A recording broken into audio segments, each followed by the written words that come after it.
हरे कृष्णा। वैशंपायन जी कहते हैं, राजन, महर्षि व्यास का यह वचन सुनकर सब लोग महान सिंहनाद करते हुए प्रसन्नता पूर्वक गंगा तट की ओर चल दिए। राजा धृतराष्ट्र अपने मंत्रियों, पांडवों, मुनिवरों और वहां आए हुए गंधर्वों के साथ गंगा जी के समीप पहुंचे।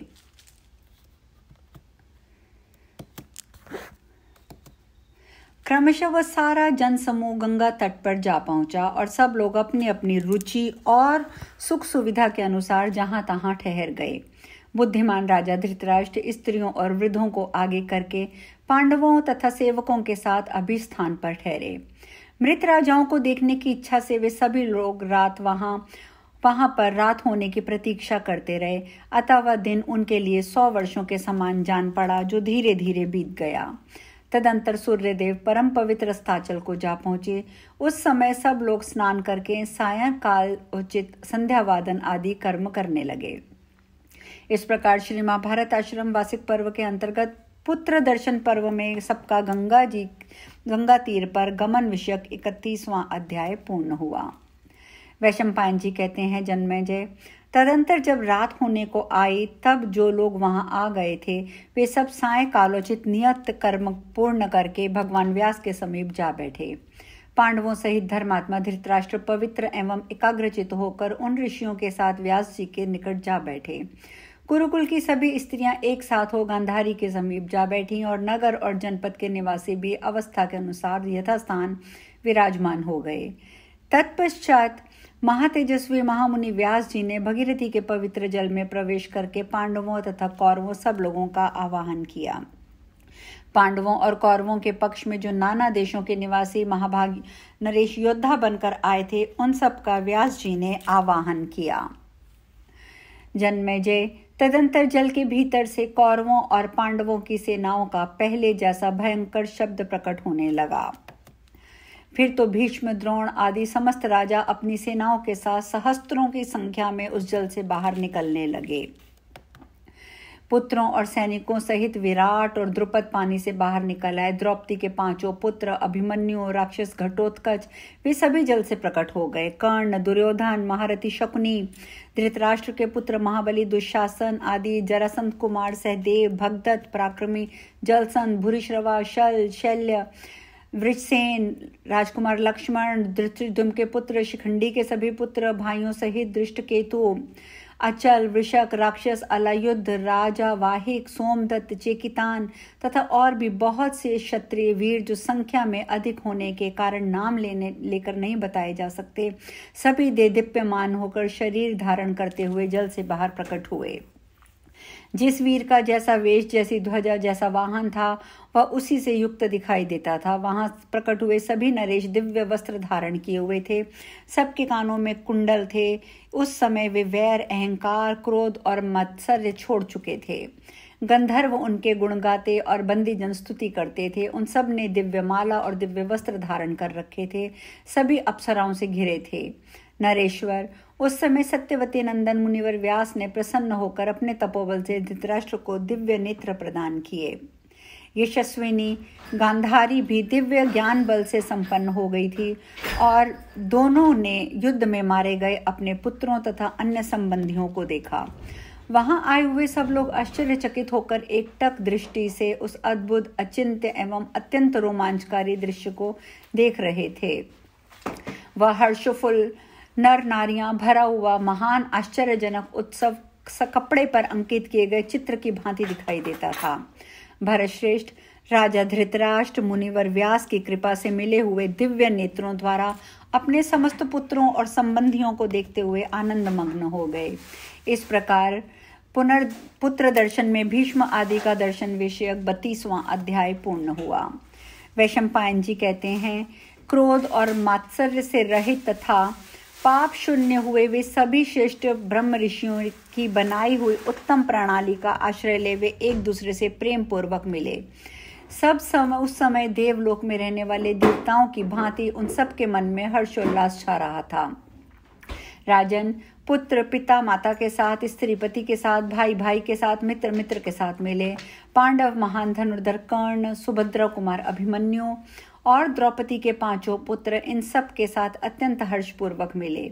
भूपाल तत्पश्चात सब पांडवों ने कर्ण से प्रसन्नतापूर्वक मिलकर उसके साथ सौहार्दपूर्ण व्यवहार किया। भारत भूषण वे समस्त योद्धा और एक दूसरे से मिलकर बड़े प्रसन्न हुए। इस प्रकार मुनि की कृपा से सभी क्षत्रिय अपने क्रोध को भुलाकर शत्रु भाव को छोड़कर एक दूसरे से सौहार्द स्थापित करते हुए मिले। इस तरह वे सब पुरुष सिंह, कौरव और अन्य नरेश गुरुजनों, बांधवों और पुत्रों से मिले। सारी रात एक दूसरे के साथ घूमने फिरने के कारण उन सब के मन में बड़ी प्रसन्नता थी। स्वर्गवासियों के समान ही उन्हें वहां सब प्रकार का संतोष अनुभव हुआ। भारत श्रेष्ठ एक दूसरे से मिलकर उन योद्धाओं के मन में शोक, भय, त्रास, उद्वेग और अपयश को स्थान नहीं मिला। वहां आई हुई स्त्रियां अपने पतियों, भाइयों, पतियों और पुत्रों से मिलकर बहुत प्रसन्न हुई। उनका सारा दुख दूर हो गया। वे वीर और उनकी ही तरुणी स्त्रियां एक रात साथ साथ विहार करके अंत में एक दूसरे से अनुमति लेकर परस्पर गले मिलकर जैसे आए थे उसी प्रकार चलने को उद्यत हो गए। तब मुनिवर व्यास जी ने उन लोगों का विसर्जन कर दिया। वे महामना नरेश एक ही क्षण में सबके देखते देखते पुण्य सलीला भगीरथी में गोता लगाकर अदृश्य हो गए। रथों और ध्वजाओं सहित अपने अपने लोकों में चले गए। कोई देवलोक में गया, कोई ब्रह्मलोक में, कोई वरुण लोक में और कुछ कुबेर के लोक में गए। कितने ही नरेश भगवान सूर्य के लोक में चले गए, कितने ही राक्षसों और पिशाचों के लोकों में चले गए और कितने ही उत्तर कुरु में जा पहुंचे। इस प्रकार सबको विचित्र विचित्र गतियों की प्राप्ति हुई और वे महामना वहीं से देवताओं के साथ अपने अपने वाहनों और अनुचरों सहित आए थे, वहीं चले गए। उन सबके अदृश्य हो जाने पर कौरवों के हितकारी महातेजस्वी धर्मशील महामुनि व्यास जी ने जल में खड़े खड़े उन सब विविध क्षत्राणियों से कहा, देवियों, तुम लोगों में से जो जो सती साध्वी स्त्रियां अपने अपने पति के लोग जाना चाहती हों, वे आलस्य त्याग कर तुरंत गंगा जी के जल में गोता लगावें। उनकी बात सुनकर श्रद्धा रखने वाली सती स्त्रियां अपने श्वशुर धृतराष्ट्र की आज्ञा ले गंगा जी के जल में समा गईं। प्रजानाथ वहां से सभी साध्वी स्त्रियां मनुष्य शरीर से छुटकारा पाकर अपने अपने पति के साथ जा मिली। इस प्रकार क्रमशः वे सभी शीलवती पतिव्रता क्षत्राणियां इस शरीर से मुक्त होकर पतिलोक में चली गईं। जैसे उनके पति थे उसी प्रकार वे दिव्य स्वरूप में संपन्न हो गईं। दिव्य आभूषण उनके अंगों की शोभा बढ़ाने लगे और उन्होंने दिव्य माला और दिव्य वस्त्र धारण कर लिए। शील और सद्गुण से संपन्न हुई वे सभी क्षत्रिय बालाएं समस्त सद्गुणों से अलंकृत हो विमान पर बैठकर अपने अपने योग्य स्थान को चली गईं। उनका सारा कष्ट दूर हो गया। अतः उस समय उन जिसके मन में जो जो कामना उत्पन्न हुई धर्मवत्सल वरदायक भगवान व्यास जी ने वह सब पूर्ण कर दी। संग्राम में मरे हुए राजाओं के पुनरागमन का वृतांत सुनकर भिन्न भिन्न देशों के मनुष्यों को बड़ा आश्चर्य और आनंद हुआ। जो मनुष्य कौरव पांडवों के प्रियजन समागम का ये वृतांत भली भांति सुनेगा उसे इहलोक और परलोक में सभी प्रिय वस्तुओं की प्राप्ति होगी। इतना ही नहीं, उसे अनायास ही इष्ट बंधुओं से मिलन होगा और कोई दुख शोक नहीं सतावेगा। धर्मज्ञों में श्रेष्ठ जो विद्वानों को ये प्रसंग सुनाएगा वह इस लोक में यश और परलोक में शुभ गति को प्राप्त होगा। भारत, जो मनुष्य स्वाध्याय परायण, तपस्वी, सदाचारी, जितेंद्रिय, दान के द्वारा पाप रहित, सरल, शुद्ध, शांत, हिंसा और असत्य से दूर, आस्तिक, श्रद्धालु और धैर्यवान है, वे इस आश्चर्यजनक पर्व को सुनकर उत्तम गति को प्राप्त होगा। इस प्रकार पुत्र दर्शन में स्त्रियों का अपने अपने पति के लोक में जाने का 33वां अध्याय पूर्ण हुआ। सौती कहते हैं, अपने समस्त पितामहों के इस प्रकार परलोक में जाने का, आने और जाने का वृतांत सुनकर राजा जन्मेजय बड़े प्रसन्न हुए। प्रसन्न होकर वे पुनरागमन के विषय में संदेह करते हुए बोले, भला जिन्होंने अपने शरीर का परित्याग कर दिया है उन पुरुषों का उसी रूप में दर्शन कैसे हो सकता है। उनके ऐसा कहने पर वक्ताओं में श्रेष्ठ व्यास शिष्य विप्र प्रवर वैशंपायन जी ने उन राजा जन्मेजय से इस प्रकार कहा। वैशंपायन जी बोले, नरेश्वर, ये सिद्धांत है कि समस्त कर्मों का फल भोग किए बिना उनका नाश नहीं होता। जीवात्माओं को जो शरीर और नाना प्रकार की आकृतियां प्राप्त होती हैं वे सब कर्म जनित ही हैं। भूतनाथ, भगवान के आश्रम में पांचों महाभूत हमारे शरीरों के अपेक्षा नित्य हैं। यह उन नित्य महाभूतों का अनित्य शरीरों के साथ संसार दशा में नित्य संयोग है। अनित्य शरीरों का नाश होने पर इन नित्य महाभूतों का उसमें वियोग मात्र होता है, विनाश नहीं। कर्तव्य अभिमान के बिना अनायास किए जाने वाले कर्म का जो फल प्राप्त होता है वह सत्य और श्रेष्ठ है, अर्थात मुक्तिदायक है। कर्तव्य अभिमान और परिश्रम पूर्वक किए हुए कर्मों से बंधा हुआ जीवात्मा सुख दुख का उपभोग करता है। क्षेत्रज्ञ इस प्रकार कर्मों से संयुक्त होकर भी वास्तव में अविनाशी ही है, ये निश्चित है, किंतु भूतों के साथ तादात्म्य भाव स्वीकार कर लेने के कारण वह ज्ञान के बिना उससे अलग नहीं हो पाते। जब तक शरीर के प्रारब्ध कर्मों का क्षय नहीं होता तब तक उस जीव की उस शरीर में एक रूपता रहती है। जब कर्मों का क्षय हो जाता है तब वह दूसरे स्वरूप को प्राप्त हो जाता है। भूत, इंद्रिय, नाना प्रकार के पदार्थ शरीर को पाकर एक तत्व को प्राप्त हो गए। जो देह आदि को आत्मा से पृथक जानते हैं उन योगियों के लिए ये सारे पदार्थ नित्य आत्मस्वरूप हो जाते हैं। अश्वमेध यज्ञ में जब अश्व का वध किया जाता है उस समय जो सूर्यम ते चक्षु वातम प्राणम प्राणः, तुम्हारे नेत्र सूर्य किरण और प्राणवायु हों इत्यादि मंत्र पढ़े जाते हैं, उससे ये सूचित होता है कि देहधारियों के प्राण इंद्रियों के निश्चित रूप से सर्वदा लोकांतर में स्थित रहते हैं। अतः परलोक में गए हुए जीवों का वैसे ही रूप में इस लोक में पुनः प्रकट हो जाना असंभव नहीं है। पृथ्वीनाथ, तुम्हें प्रिय लगे तो मैं तुम्हारे हित की बात बताता हूँ। यज्ञ आरंभ करते समय तुमने देवयान मार्गों में बातें सुनी होंगी, वे तुम्हारे ही योग्य हैं। जब तुमने यज्ञ का अनुष्ठान आरंभ किया तभी से देवता लोग तुम्हारे हितैषी सुहृदय हो गए। जब इस प्रकार देवता मित्र भाव से युक्त होते हैं तब वे जीवों को लोकांतर की प्राप्ति कराने में समर्थ होने के कारण उन पर अनुग्रह करके उन्हें अभीष्ट लोगों को प्राप्ति करा देते हैं। इसीलिए नित्य जीव यज्ञों द्वारा देवताओं की आराधना करके लोकांतर में जाने की शक्ति पाते हैं। जो यज्ञ नहीं करते वे वैसे नहीं हो पाते। यह पंच भौतिक वर्ग नित्य है और आत्मा भी नित्य है।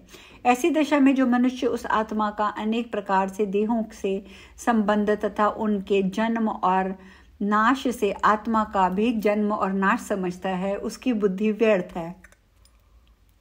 इस प्रकार किसी का वियोग हो जाने पर अत्यंत शोक करता है, वह मेरे मत में बालक ही है। जो वियोग में दोष देखता है वह संयोग का त्याग कर दे, क्योंकि असंग आत्मा में संगम या संयोग नहीं होता। जो उसमें संयोग का आरोप करता है उसी को इस भूतल पर वियोग का दुख सहना पड़ता है। दूसरा जो अपने पराये के ज्ञान में ही उलझा रहता है वह अभिमान से ऊपर नहीं उठ पाता। जो किसी के लिए पराया नहीं है वह उस परमात्मा को जानने वाला पुरुष उत्तम बुद्धि को पाकर मोह से मुक्त हो जाता है। वह मुक्त पुरुष अव्यक्त ही प्रकट होता है और पुनः अव्यक्त में लीन हो जाता है। मैं उसे जानता हूँ, ना मैं उसे जानता हूँ, ना वह मुझे। फिर तुम भी वैसे ही बंधन में क्यों ना हो? ऐसा प्रश्न होने पर कहता है मुझे वैराग्य नहीं है, पर वैराग्य ही मोक्ष का मुख्य साधन भी है। ये पराधीन जीव जिस शरीर से कर्म करता है उस शरीर से उसका फल अवश्य भोगता है। मानस कर्म का फल मन से और शारीरिक कर्म का फल वह शरीर के द्वारा भोगता है। इस प्रकार श्री महाभारत आश्रम वार्षिक पर्व के अंतर्गत पुत्र दर्शन में जन्मेजय के प्रति वैशंपायन का वाक्य विषयक 34वां अध्याय पूर्ण हुआ। वैशंपायन जी कहते हैं, कुरुश्रेष्ठ जन्मेजय, राजा धृतराष्ट्र पहले कभी अपने पुत्रों को उन्होंने नहीं देखा था, परंतु महर्षि व्यास के प्रसाद से उन्होंने उनके स्वरूप का दर्शन प्राप्त किया। उन नरश्रेष्ठ राजा धृतराष्ट्र ने राजधर्म, ब्रह्म विद्या, बुद्धि का यथार्थ निश्चय ही पा लिया था। महाज्ञानी विदुर ने तो अपने तपोबल से सिद्धि प्राप्त की थी, परंतु धृतराष्ट्र ने तपस्वी व्यास का आश्रय लेकर सिद्धि लाभ किया था। जन्मेजय ने कहा, ब्राह्मण, यदि वरदायक भगवान व्यास मुझे भी मेरे पिता का उसी रूप, वेश और अवस्था में दर्शन करा दें तो मैं आपकी सारी बताई हुई बातों पर विश्वास कर सकता हूँ। उस अवस्था में मैं कृतार्थ होकर दृढ़ निश्चय को प्राप्त हो जाऊंगा। इससे मेरा अत्यंत प्रिय कार्य सिद्ध होगा। आज मुनि श्रेष्ठ व्यास जी के प्रसाद से मेरी इच्छा पूर्ण होनी चाहिए। सौती कहते हैं, राजा जन्मेजय के इस प्रकार कहने पर प्रतापी बुद्धिमान महर्षि व्यास ने उन पर कृपा की।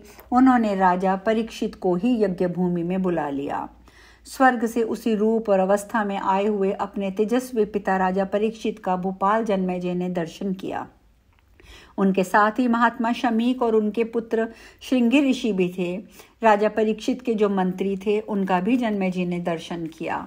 तदंतर राजा जन्मेजय ने प्रसन्न होकर यज्ञांत स्नान के समय पहले अपने पिता को नहलाया, फिर स्वयं स्नान किया। फिर राजा परीक्षित वहीं अंतर्ध्यान हो गए। स्नान करके उस नरेश ने व्यायावर कुल के में उत्पन्न जरत कारु कुमार आस्तिक मुनि को इस प्रकार कहा, आस्तिक जी, मुझे ऐसा जान पड़ता है मेरा ये यज्ञ नाना प्रकार के आश्चर्यों का केंद्र हो रहा है, क्योंकि आज मेरे शोकों को नाश करने वाले मेरे पिता भी यहाँ उपस्थित हो गए थे। आस्तिक बोले, कुरुकुल श्रेष्ठ राजन, जिसके यज्ञ में तपस्या की निधि पुरातन ऋषि महर्षि द्वैपायन व्यास विराजमान हो, उसकी तो दोनों लोकों में विजय ही होती है। पांडुनंदन, तुमने ये विचित्र उपाख्यान सुना। तुम्हारे शत्रु सर्पगण भस्म होकर तुम्हारे पिता की पदवी को पहुंच गए हैं। पृथ्वीनाथ, तुम्हारी सत्यपरायणता के कारण किसी तरह तक्षण के प्राण बच गए हैं। तुमने समस्त ऋषियों की पूजा की है और महान व्यास जी की कहाँ तक पहुँच है, इसे भी तुमने प्रत्यक्ष देख लिया है। इस पापनाशक कथा को सुनकर तुम्हें महान धर्म की प्राप्ति हुई है। उदार हृदय वाले संतों के दर्शन से तुम्हारे हृदय में गांठ खुल गई है। तुम्हारा सारा संशय दूर हो गया। जो लोग धर्म के पक्षपाती हैं, जो सदाचार के पालन में रुचि रखते हैं, जिनके दर्शन के से पाप का नाश होता है, उन महात्माओं को अब तुम्हें नमस्कार करना चाहिए। सौती कहते हैं, शौनक, विप्रप्रवर आस्तिक के मुख से ये बातें सुनकर राजा जन्मेजय ने उन महर्षि व्यास का बारंबार पूजन किया और उनका सत्कार किया। साधु शिरोमणि, तत्पश्चात उन धर्म के नरेश ने धर्म से कभी न च्युत होने वाले महर्षि वैशंपायन से पुनः धृतराष्ट्र के वनवास की अवशिष्ट कथा पूछी। इस प्रकार पुत्र दर्शन पर्व में जन्मेजय के द्वारा अपने पिता का दर्शन विषयक 35वां अध्याय पूर्ण हुआ। अब शेष कथा कल। हरे कृष्णा।